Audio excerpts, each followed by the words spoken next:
And we're back. It's the Sabbatarianism podcast. My name is Justin Hoos. I'm your host, and this is episode 6 already. I have back with me again Richard Davis. Hello, Richard. Hello, Justin. How are you today, sir? I'm doing fine. Good. You brought me some goodies from the garden. I really appreciate that. We got some berries. The last batch we got were delicious, and I appreciate you and Nancy bringing those in for me. Good. All right, so last we left off, we are still in Genesis, of course. We're going to spend a lot of time in Genesis. That's where a lot of these covenants take place. We're going to pick up in Genesis 13. If you're reading along, you want to read up through 13, and then we'll get into, Genesis 15, 17, and 22 today. So if you want to read first, you might want to check those out and come back. So without further ado, you just want to pick it up here at the heading of Genesis 13. There you go. The promises are enlarged. Within this chapter, God calls Abraham out and shows him all the land of Canaan from the east to the west and north to south. Here God tells him that this land will be the perpetual inheritance of Abraham's descendants forever. This later becomes a central and eternal part of the second aspect of the two immutable promises. We'll just see how that develops. Genesis 15, there is a Genesis 15 covenant.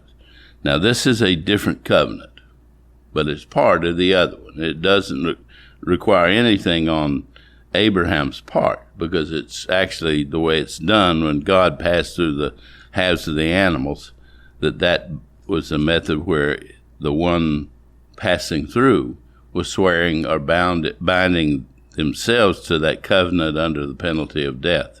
Okay. Whereas in this covenant, this was God just saying, I'm going to give you this. So it's becomes an additional covenant within the covenant.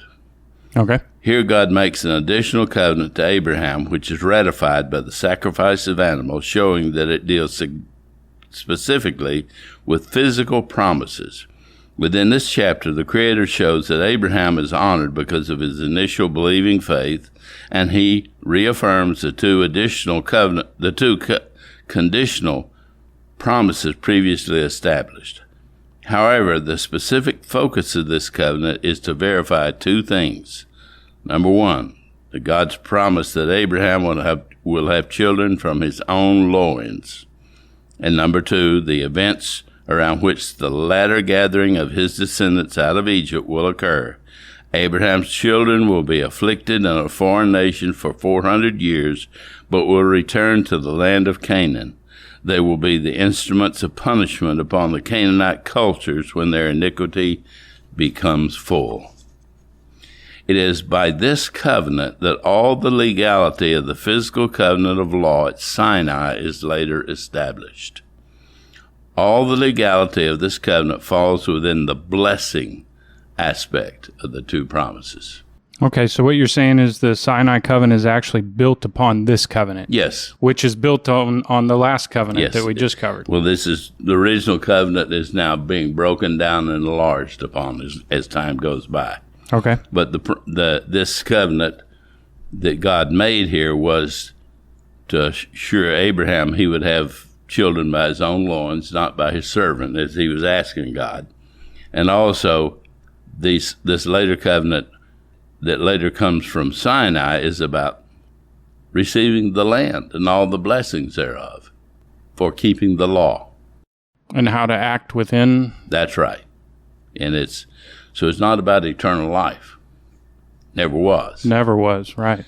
It is also proper to call this covenant an oath at this point, because this practice of passing between the halves of sacrificed animals bound the participants to whatever they contained in the agreed covenant. Only God passed between the halves of the sacrificed animals. Therefore, he confirmed that these physical promises concerning Abraham's children would occur. At this point, God's word concerning these particular promises becomes an oath and cannot be broken, regardless of the actions of the later participants in these issues. So even if Abraham were to fail his side of the covenant, this is going to happen because God has made it an oath. Well, that would be true, but the thing I'm noting here, let me see if I put that. Please note that throughout the narrative of Abraham's faith and relationship with God, everything is verified as being established by his initial faith and commitment to obedience when he first believed. That's Genesis 15:6.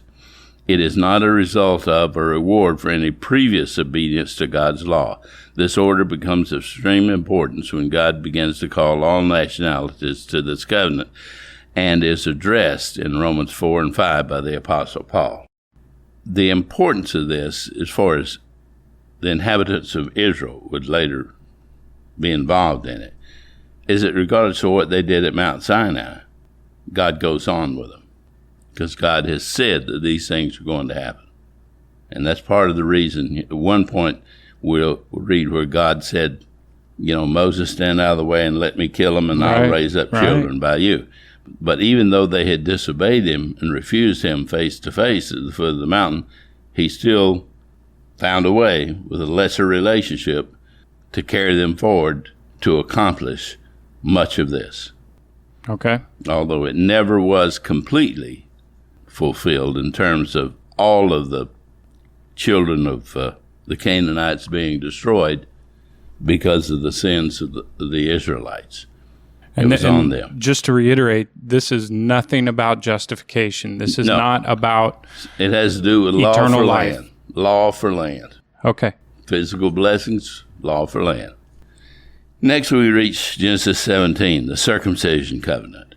Here the Creator establishes the covenant of circumcision with Abraham and his descendants. This will identify Abraham's physical children under this covenant.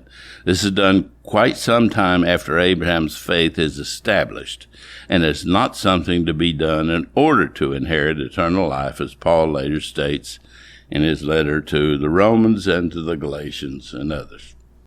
And those who are saying that it is are the people that Paul called the circumcision. Yeah, they just don't understand the legality of it. And they have their own motives involved when that time comes. Okay. Okay, next we come to the promises, or what is called the oath, in Genesis 22. In this chapter of Genesis relates the story of Abraham's willingness to sacrifice his son Isaac. Due to this extraordinary faith in El Shaddai, the conditional promises to Abraham within the original covenant become immutable. These two immutable things are, blessing, I will bless you. That's a spiritual birthright. 2, multiplying, I will multiply you, the physical, because Abraham has now already fulfilled what God required. The Creator has sworn that these two things will occur. They are the only things by which any who have faith in the God of Abraham have any hope. This is referred to from here on as the oath. It is no longer conditional. All the things contained in this oath will happen, and any faith in the God of Abraham hinges on this matter. Everything God has formally promised Abraham, along with all these promises may later develop into, is covered by this oath. The author of Hebrews calls on this oath to remind believers in Christ of their heritage. Hebrews 6, verses 13 through 19. The two immutable things concerned by the oath are blessing, I will bless you, and multiplying, I will multiply you. Verse 14. The two immutable things confirmed by the oath. Yes. Are the blessing, I will bless you, and multiplying, I will multiply you. Yes. These two things are often misrepresented because of the unwillingness of some to still acknowledge that the second of the promises is still to occur and cannot be denied, that they will eventually, in other words, have that land. Eternal salvation to all mankind will come through Abraham's seed, and in addition, Abraham's children will possess that land forever. Go back to Genesis 13, along with all the physical blessings that will develop after this event. All this became immutable here at Moriah when Abraham offered up Isaac. To deny either of these two promises is to deny, to one degree or another, the God of Abraham and the true impact he can have in our lives. As the history of God's covenants progress, we will see that some attempt to diminish one or the other, or else spiritualize the second one away into ethereal spiritualism in order to deny the legitimacy of the people or way of life associated with both. And we'll see how that develops.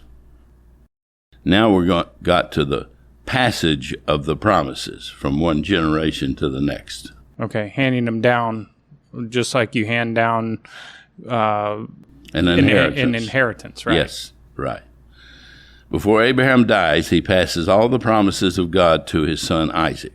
After Sarah's death, he had married Keturah and had several sons by her. He sent all his other sons to the east in order to remove them from Isaac's inheritance. This also is symbolic of the fact they would have no part in the passage of God's covenants with mankind at that time. However, the history of these brothers shows a continual denial of this within the belief systems held by their descendants, along with the repeated attempts to inject themselves where they do not belong. We'll see this as the history continues. This struggle begins to rear its head between the sons of Isaac. He has two sons, Esau and Jacob. Esau is the oldest, so the birthright and blessings is his by right of birth. However, before his birth, God tells his mother that her younger son will supplant him in the order. Esau is the lawless one, marrying into the Canaanite lineage. The term Canaanite means merchant, and these people were hedonistic people who gloried in materialism. Jacob was the one who stayed with his parents and honored God as his fathers had done. Esau, the oldest, sold the birthright to Jacob for a bowl of red soup, placing no more importance on this great spiritual promise than his namesake Adam had done. He was thus called Edom, meaning red. Instead of waiting on God, Jacob tricks Isaac and takes should be Esau. No, he tricks his father, right. Okay. Isaac. Yep. And takes the blessings as well. The loss of the physical promises infuriated Esau, thus showing where his true values lay. Hebrews 12:16-17 tells us that he sought the physical things with tears while placing no importance on the greater spiritual promise. Learning of his brother's plot to kill him, Jacob flees for his life and goes to the land of Syria, where Abraham had sojourned before coming into Canaan from Babylon. His uncle's family had still lived there. That's Laban. Therefore, he contracts with Laban, his uncle, to work for 7 years in exchange for the hand of his younger daughter. That's Laban's younger daughter, Rachel, in marriage. When the time is up, Laban tricks him and gives him Leah, the older daughter, due to legal obligation. Jacob agrees to work 7 more years for Rachel. He worked for Laban for 20 years in all, becoming richer all the time because of God's blessings on him. This breach of the original covenant by Laban results in animosity between the children of Leah and Rachel, who should have been the original wife and whose children deserved the original inheritance. Rachel was barren as well, and thus envied Leah. Leah vexed Rachel. This is a theme that will continue between the descendants of those two women until the second coming of Christ. And you read that in Isaiah 11:13. It talks about when they will finally be brought back together. What's meant by vexed? Vex means to, what do you say, aggravate, perturb. Okay. Had animosity toward Treated bad? Treated her badly. Okay. As the history of Abraham's children progresses, the tribes of Judah, that's Leah's children, and Joseph, Rachel's children, will be the tribal focal points around which the conflict will exist. Laban's descendants will deny the descendants of Joseph. Leah's descendants. Yeah, there we go. Will deny the descendants of Joseph and attempt to claim all the heritage of Abraham for themselves. Due to her being barren, Rachel finally convinced Jacob to bear children by her handmaid Bilhah. These became Rachel's legal children. Dan was actually the firstborn of the children of that legality. However, Joseph was finally born exclusively to Rachel and Jacob. While giving birth to their second son, Benjamin, she died in childbirth. It is Joseph who will become the inheritor of the promises God made to Abraham, which have become the birthright and the blessings. God would later reveal this to Joseph in a dream in which he envisioned a time when his father, mother, and brothers would bow down to him. His mother had long been dead when this dream occurred, showing that it was prophetic for the future and not something that was related to a future time in Egypt. Okay, so we had Abraham gave it to Isaac, Isaac gave it to Esau, but then Jacob kind of took it from Esau. Yeah. And now what we're saying is it's going to go down to Joseph. Yes. Well, we'll read where that happens. Returning to the account of Jacob, we see that he's finally free from Laban. Jacob returns to Canaan and encountered Esau on the way. During Jacob's absence, God had blessed Esau by giving him the inheritance of Mount Seir. Esau's dismissal of anything Jacob offers him indicates that he believes this means he has already received blessings he thought he lost. He certainly projects the attitude that he believes he is superior within their relationship and invites Jacob to come live in his land, which would have meant that Jacob would be under his subjection. Jacob tricks him by feigning subjection, and then after Esau has departed, he turns to the west and goes into the land of Canaan, which God had promised to him. This encounter is the first between the brothers after 20 years of separation.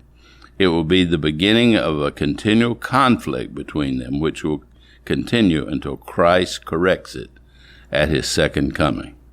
Jacob's name is changed to Israel by the Almighty. Next begins the story of Israel's sons, centered primarily on Joseph and Judah as the principal players.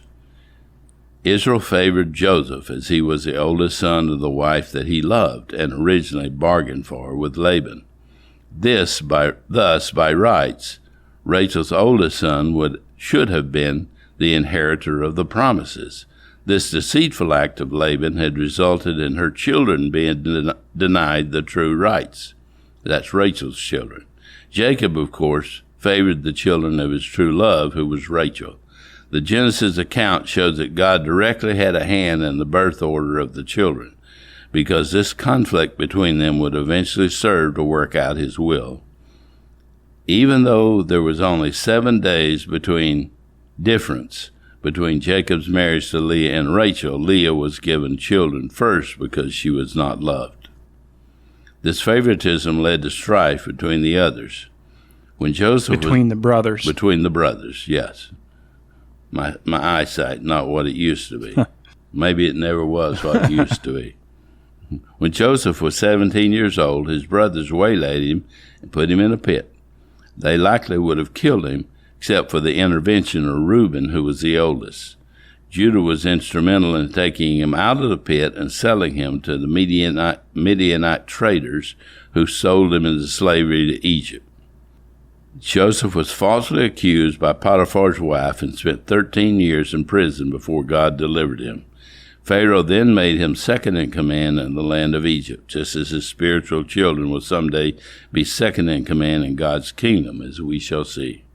Scripture reveals that Joseph was the only one of the brothers who duplicated the faithful relationship with the former fathers had shared with El Shaddai. And as a note, I don't have a note in there, but evidence of that is found in the book of Obadiah. Judah, on the other hand, was a scoundrel in the family. He had many of the same weaknesses of his uncle Esau. He'd go up to the Canaanite cities with Hira the Adulamite, his friend. Thus, these excursions were undoubtedly to indulge in a licentious lifestyle.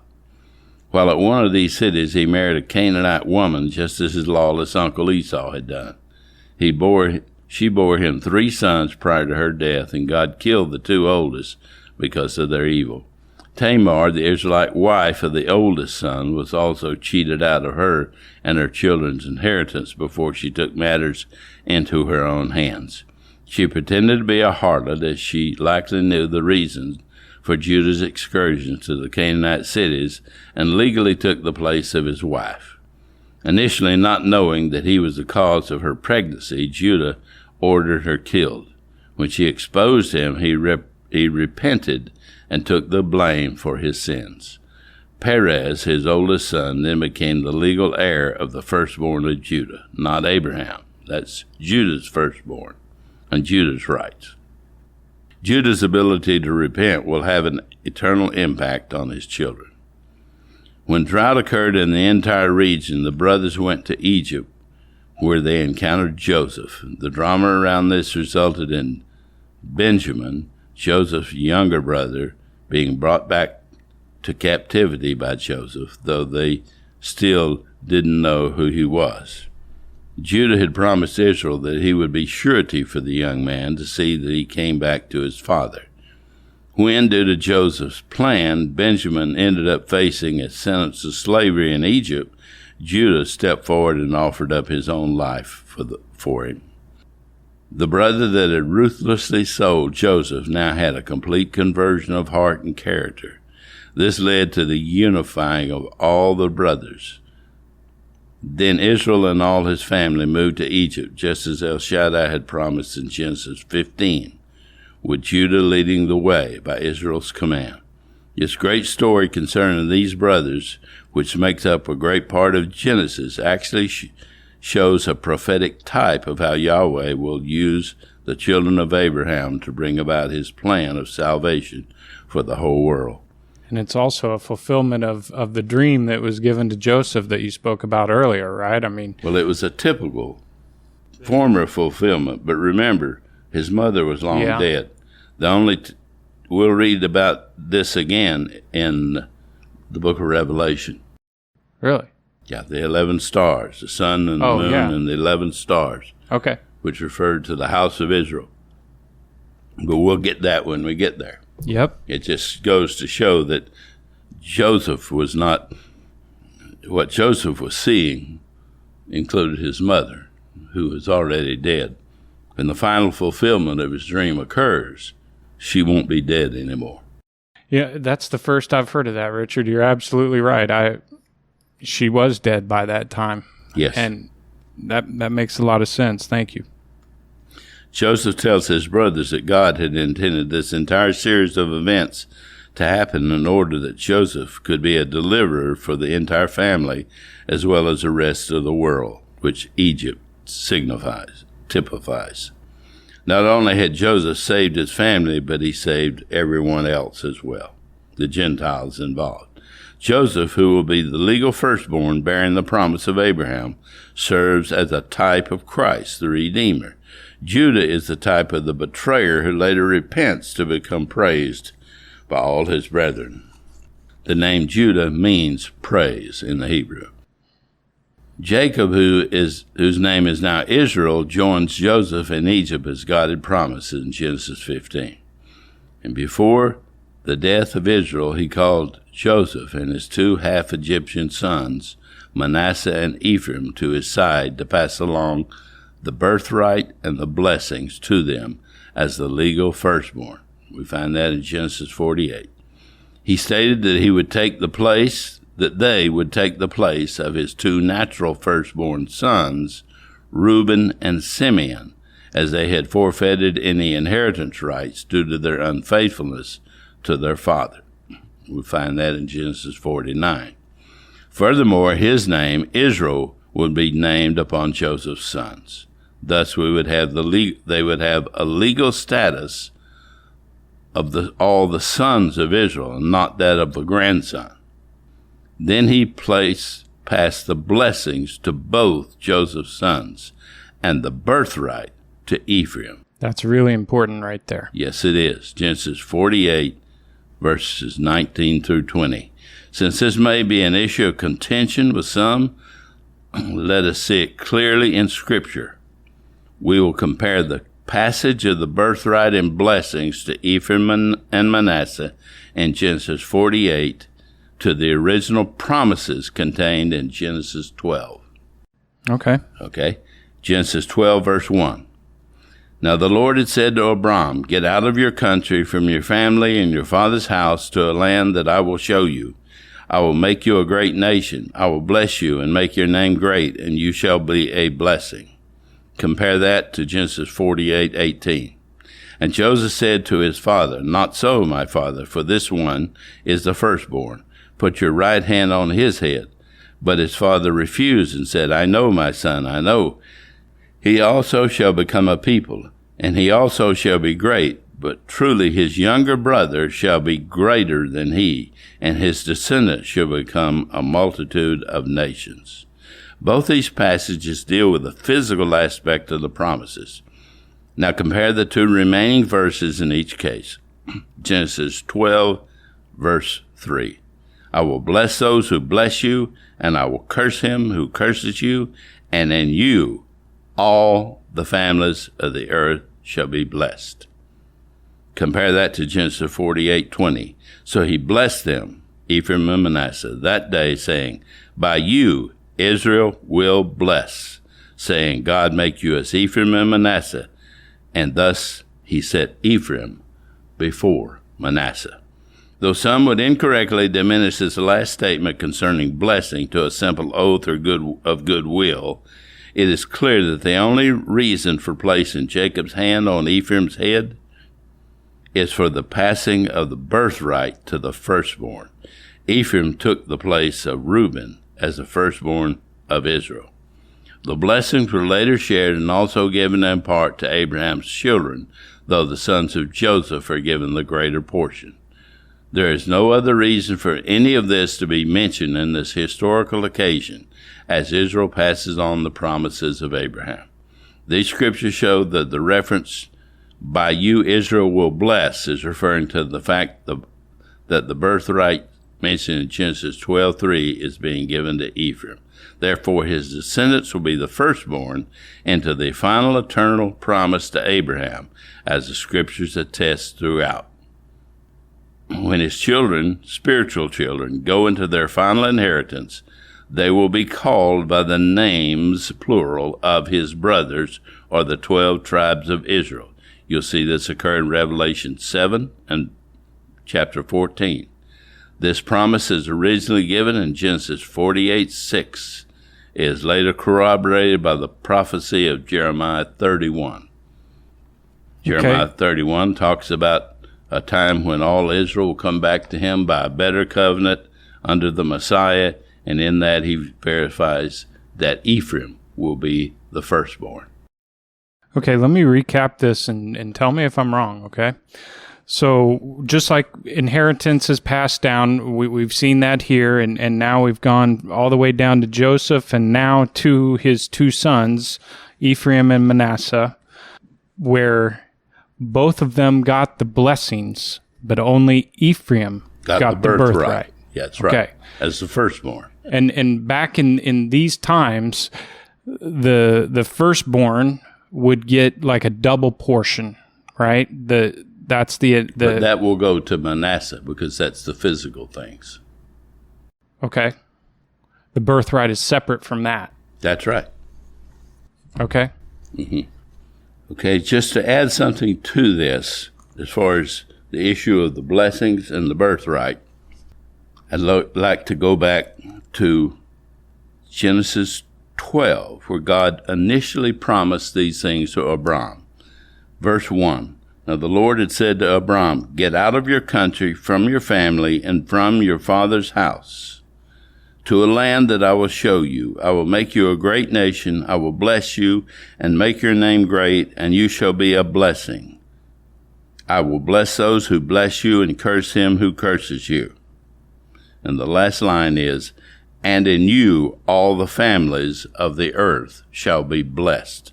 Now that's the birthright. And the proof of that is, I'm looking forward now to chapter 27, and we've come to the historical point where Jacob has already taken the birthright from Esau.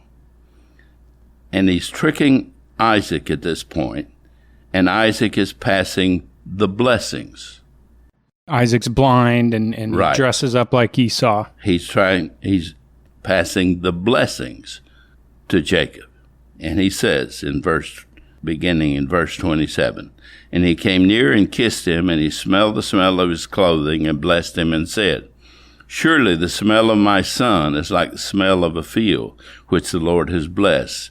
Therefore may God give you all that of the dew of heaven, of the fatness of the earth, and plenty of grain and wine. Let people serve you, and nations bow down to you. Be master over your brethren, and let your mother's sons bow down to you.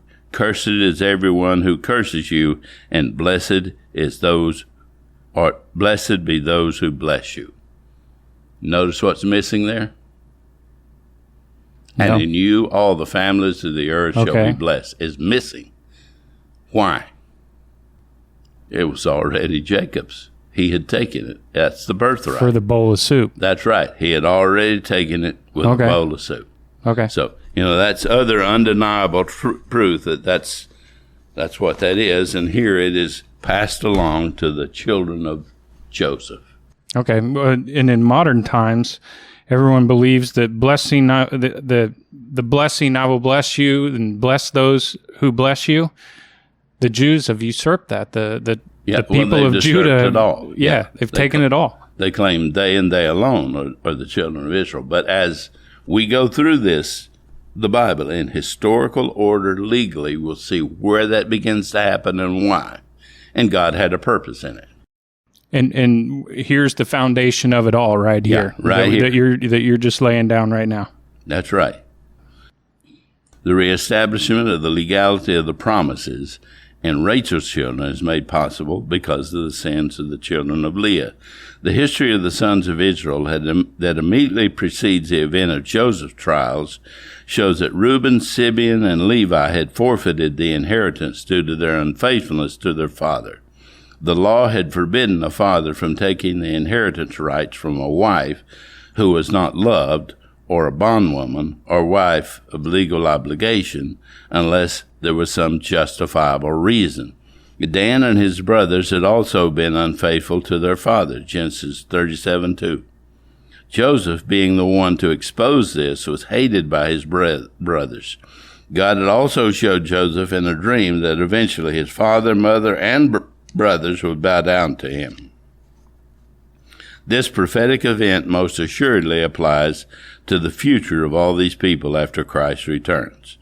By this time, Joseph's mother had long been dead.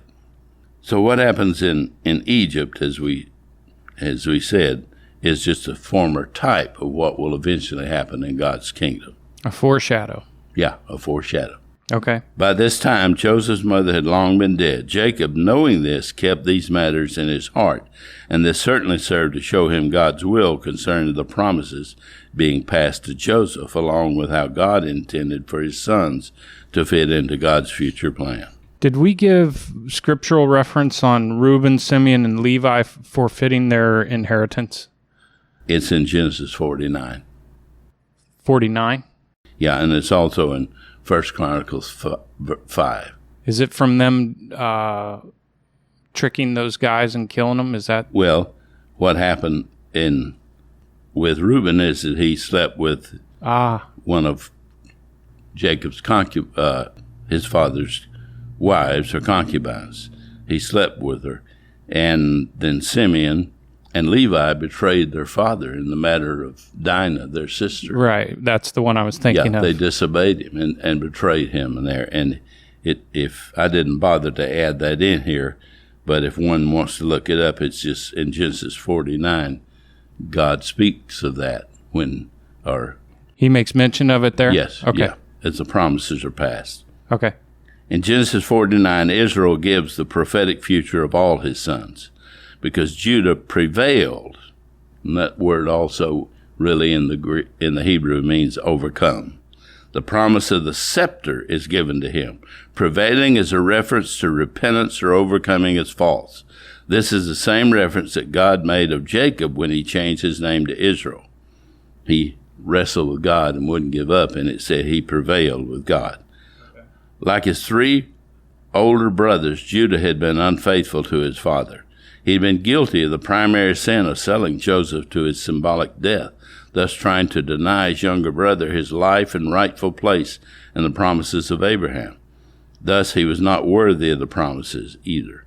However, due to his repentance, he will play a major role in the future deliverance of the children of Israel. The scepter is the throne, or the king, or ruler, which represents the Messiah. he will be a son of Judah. However, the birthright salvation promise is given to Joseph, and specifically to Ephraim as a tribe. That's in Genesis 48:19 through 20. Okay, let me just say right there, you can say, well, how can that be? It is a bit confusing. It's a bit confusing if one has gone all their lives listening to the Jewish narrative or to the traditional Christian narrative. Right. So what I'm going to do here is just let the history unfold, and it will show you what the Bible means when it says that Ephraim in chapter 31 of Jeremiah will be the firstborn in the future covenant through Christ. The firstborn will be the first born into that kingdom in Revelation 14. That's the inheritance of Ephraim. That's why his name is not mentioned as one of those singular nations or tribes that are made up. That's the spiritual children of God in his kingdom.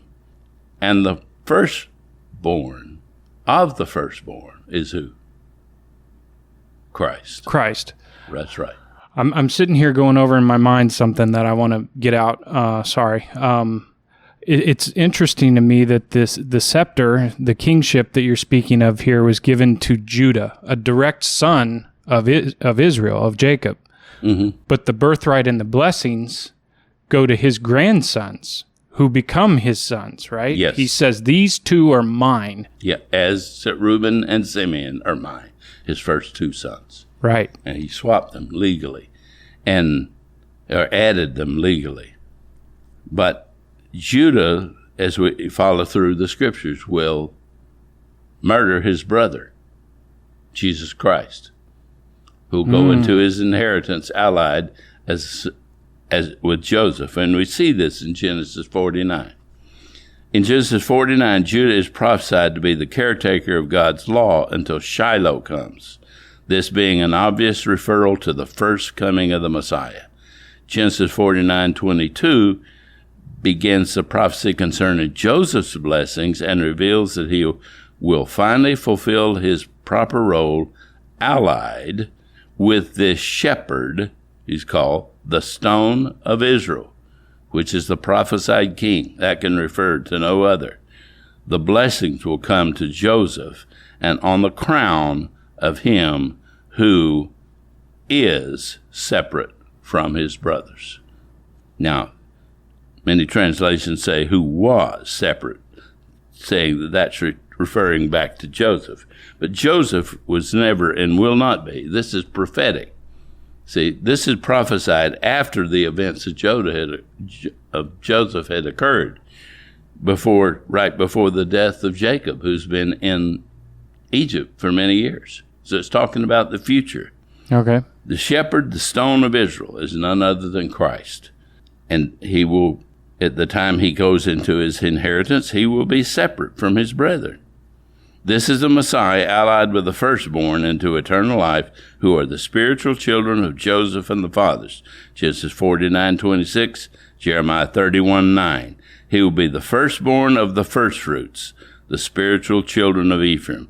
Though he's a natural-born son of Judah, he will be betrayed and cast off by them, thus separate from his brothers. So that role of the betrayer, just as Judah once sold Joseph to his death, is typical of what he will do. They will also do to their brother we call Jesus or Yeshua. And they're still doing it to this day. Yes, denying him. And the first of the first fruits, that's an important thing there, and speaks to the early spring holy days, is Messiah was, if you have a fruit tree, the very first time you get fruit on it is the first of the first fruits. And then each year, the first fruits that come on the tree are the first fruits, right? Yes. So this is saying he will be the very, very first fruit that ever comes off. That's right. And the New Testament confirms that. He is the firstborn of the firstfruits. Though he is a natural-born son of Judah, he will have been betrayed and cast off by them, thus separate from his brothers. As the firstborn of the firstfruits, Christ becomes an adopted son of Rachel, the free woman. Galatians 4:12 21 through 31. The mother of us all, the free woman. The gathering of Rachel's children as the firstfruits is covered in Jeremiah 31 and Jeremiah 3. The firstborn into the eternal promises are the bride of Christ, along with her husband, who is the firstborn of the firstfruits. The prayer of Hannah in 1 Samuel 2 concerning the Messiah finally coming to his inheritance states that, quote, she who was barren, referring to Rachel, has now borne 7, and she who has the many children, Leah, has become feeble. Now, tradition equates that somehow to Hannah, but I believe if you count up Hannah's children, I don't believe she had any more than 5. Yeah, I thought it was 5. Yes, and this is a promise concerning the strife between Rachel and Leah, when Rachel will finally find her place. Not many people get that. Yes. So all of you out there, pay attention. You're not going to hear that many other places, but that's the facts. Hannah's prayer is the voice that is heard from Ramah, her hometown, that concerns Rachel weeping for her children. And if you read Hannah's prayer there in 1 Samuel 2, you'll see that it ends with the prophecy of Christ coming into his kingdom. It had nothing to do with Samuel or Hannah's children. This is a prophetic lament of Rachel for the rights of her children, which were taken away. Every time they are diminished, it is symbolic of Rachel's weeping. This will finally end when they come into their true inheritance. Jeremiah 31, verse 9 through 16.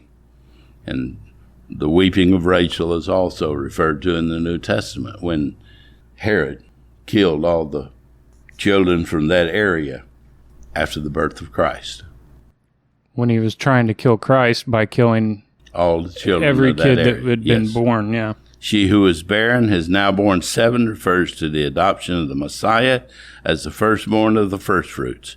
Rachel had 2 children of her own and 2 legal children by her handmaid. Then Jacob gave Ephraim and Manasseh rights as his sons instead of grandsons, with the first natural-born son, Manasseh, receiving a double portion. This made 6 inheritance rights for Rachel's children. The Messiah will be the 7th when he comes into his inheritance, allied with the sons of Joseph, at that time being separate from his brethren, Judah. Now, when I say the sons of Joseph, we'll see as we go through, and we'll follow this all the way through, it's talking about the spiritual children of Joseph, not necessarily physical children. Wow, I'm glad you recapped that, because I was not following the 7. I was trying to put it together in my head here. So nice recap. Yeah, nobody goes into the kingdom of God by physical heritage, and we'll see that transition. It is explained in Romans by the Apostle Paul. Okay. And it's also explained in the 3rd chapter of Ephesians by the Apostle Paul.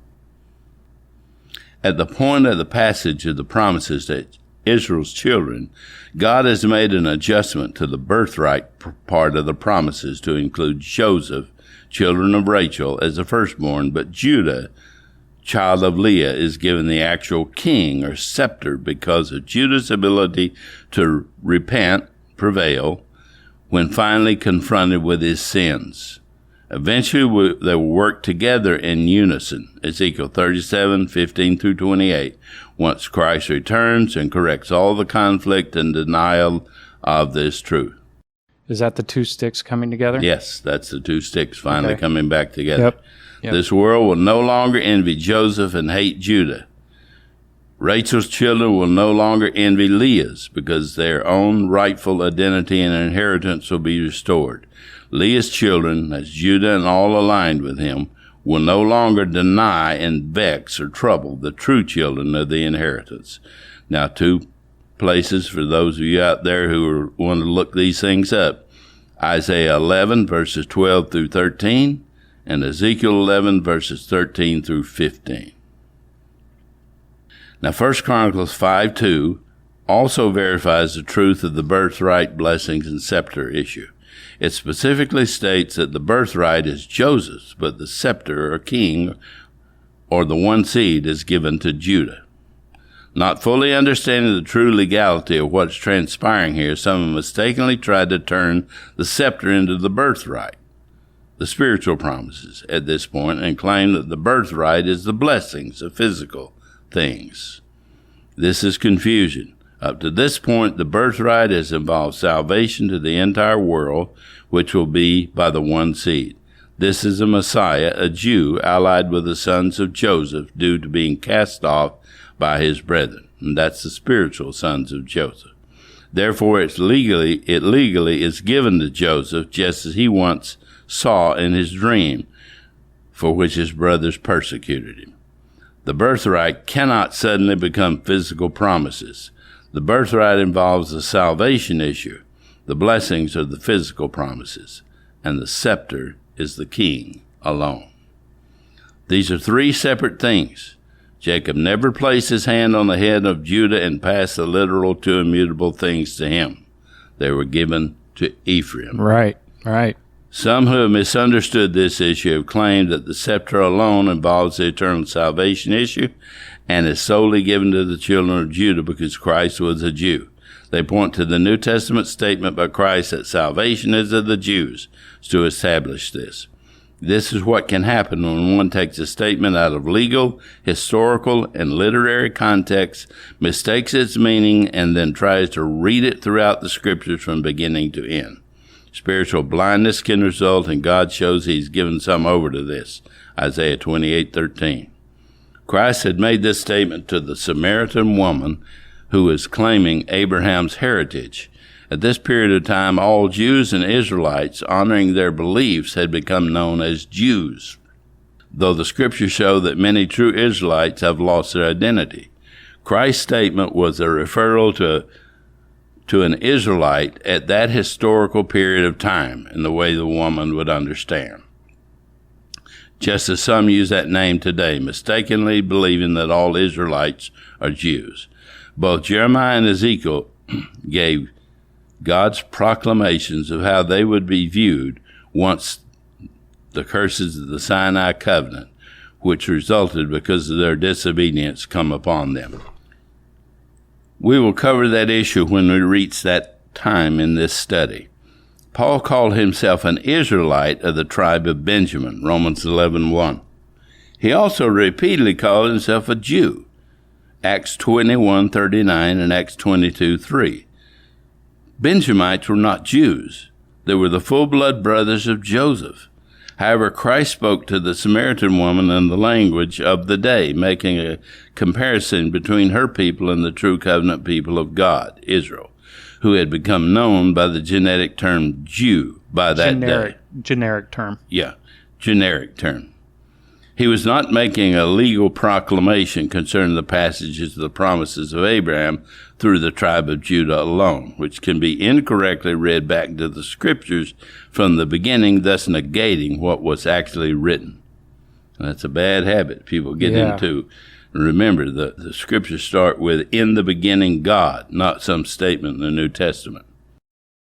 We also see this in the statement that salvation is to the Jew first and also to the Gentile. Once again, the language of the first century would have used the term Israelite and Jew interchangeably, regardless of the true legal inheritance, because that's the way they had become to be seen by that time by the whole world. Well, and I would also offer that, like James and Peter, when they start out their letters, they say to the pilgrims of the dispersion or however they start it. It's like they didn't even want to say Israelite. They just wanted to say not to the Jews, to those people that have been cast off. Yes. When we arrive at the historical time of Jeremiah, we'll see how God decreed that the people of Israel would be seen by themselves and the remainder of the world, while they languish under the curses of the Sinai Covenant until he finally lifts them. This condition by which they will all be seen by themselves and the world as Jews as a result of the decrees of God from that time forward. Today's Jeremiah. 1 Chronicles 5:2 shows that the birthright, which has always contained the salvation issue, was given to Joseph in the tribal sense, but the actual king scepter will be the son of Judah. And that was given to Ephraim. Yeah, the birthright. The birthright was given to down Ephraim. through Joseph to Ephraim. That's why we hear Ephraim called out in a lot of the prophets. Prophets, concerning the future of Israel. Yep. The northern tribe will be known as Ephraim. As the history of the transference of the promises of Abraham continues, we will see how this transpires, just as originally prophesied. This is the greatest proof of the truthfulness of this prophecy, because as we go through the Bible, we'll see it develop into that very thing. Yeah. When Christ comes into his kingdom, he will be separate from Judah and not united with him until they repent at his second coming, Zechariah 12. It's the spiritual children of Ephraim, also called Israel, who will be the firstborn into the inheritance of Abraham, Jeremiah 31:9. They will be divided into 12 groups and called by the names of different tribes of Israel, Revelation 7 and Genesis 48:6. In order to set up signposts or establish boundaries for the proper return of all Israel's children to the promised land, as promised by God in Genesis 13. See Isaiah 11 and Ezekiel chapters 40 through 48, if you're serious about having something to read about that. Joseph, the firstborn son of Jacob's true legal wife within the original covenant he made with Laban, obtained the promises of Abraham, as he foresaw in his prophetic dream. He will share them with the fourth son of Leah, Judah, by the fact that the singular seed or ruler will be his descendant. By this unity, all of Jacob's children will someday be united. That's Isaiah 11 and Ezekiel 37. Judah's older brothers had forfeited their inheritance by unfaithfulness. Genesis 49, 3 through 7. Judah redeemed himself by his repentance before Joseph, when he offered his life for the life of his brother Benjamin. This is the same man who'd once heartlessly sold Joseph to his symbolic death, which is slavery in Egypt. This act of repentance on Judah's part served as a catalyst to save and unite the family of Jacob in that ancient time. Genesis 44:18 through 34. This same characteristic of Judah's children will one day unite them again when they finally accept Christ for who he truly is, along with acknowledging their brother in the Gentiles, which is called Egypt in prophecy. See Isaiah 19, verse 18 through 25 for that, who will come to Christ before them. Ezekiel 16, 60 through 63, those verses. In fact, Ezekiel 16 is a very good read, although it's quite long, because it gives the legal order by which everybody will be redeemed and tells you why. That's the one where he just excoriates Judah, isn't it? Yes, because they were worse than worshiping the temple, yes. And they were not only worse than Israel before she had been cut off, but they were worse than even Sodom and Gomorrah. Of course, from the Jewish narrative or popular Christian narrative, they don't understand that because they don't accept it. Their narratives. Well, and they've inserted that bless those who bless you. Yeah. They've put that into their narrative on the Jews, and then that has now trumped everything else and put bad doctrine throughout their entire doctrine because of that. That's exactly right. Instead of reading through the Bible in its proper order and letting it build as it goes. Here the Gentiles are referred to as Sodom and her daughters. That's Ezekiel 16. Ephraim is denoted by Samaria, which was the capital of the northern kingdom. Now let us continue as we see how the Scriptures unfold the future of Abraham's children from this point, exactly as prophesied here in the book of Genesis. All right. So I think we're going to go ahead and stop there. We'll pick that up next time. Yeah. And we're coming up to the Sinai Covenant. So we've made our way out of Genesis. If you're reading along, you want to go ahead and read up into where in Exodus would be a good, this is going to start up in about Exodus 19, right? Well, that's, this is a brief summary, so that's where the original covenant was given, so that probably is. Yeah. All right. Well, thank you all for listening, and we'll pick up with the Sinai Covenant next time, and we'll talk to you then. Okay. So long.